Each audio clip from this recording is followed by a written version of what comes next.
If I remember correctly, Switzerland actually has a really long history within the church. In fact, that's part of the reason why the first temple built in Europe was in Switzerland, in Bern. I believe it was one of the first places after England where missionaries were sent to help bring people to the church.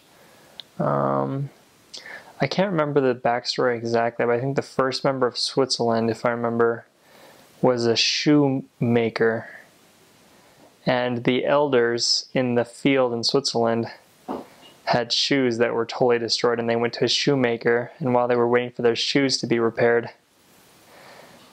they started talking to this guy about the gospel.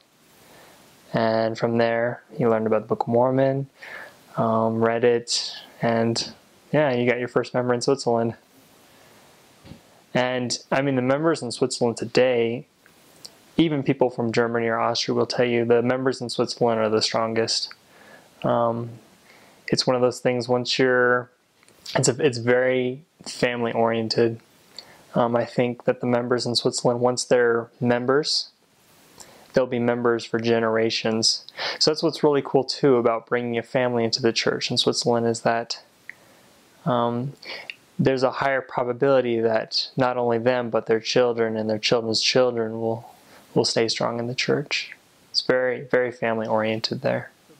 The situation there in the mission, the Alpine German-speaking mission, it's a little strange.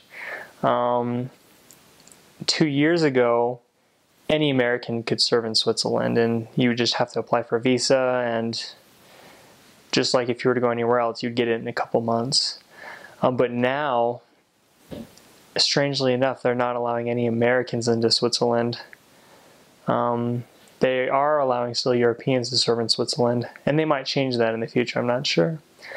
But yeah, for about half of my mission, there were only 6 to 10 American missionaries, and pretty much what it was, she had these American missionaries who had gotten their visa before the cutoff, and we just kept updating our visas, and so we just stayed there until we went home.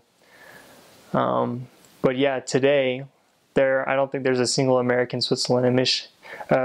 American missionary in Switzerland unless they have some ties to Switzerland family-wise. So they have to be kind of a dual citizen or something like that.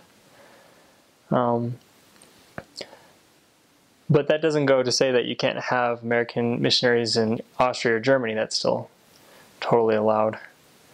But that's why you kind of had a segregation within the mission itself, is because of these visa problems that we were having. And I think that they originally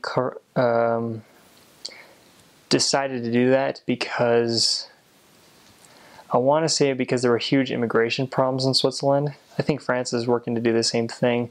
And so to cut down on people immigrating into the country with visas, via visas, they made it so that not only Americans, but anyone who's not European couldn't get a visa there, a work visa. So yeah, that was kind of a strange, that was like, I think every mission has one of those ongoing problems that they're trying to deal with. And for our mission, it was visas. It was very, very difficult for missionaries to move around as much because of the visa problems.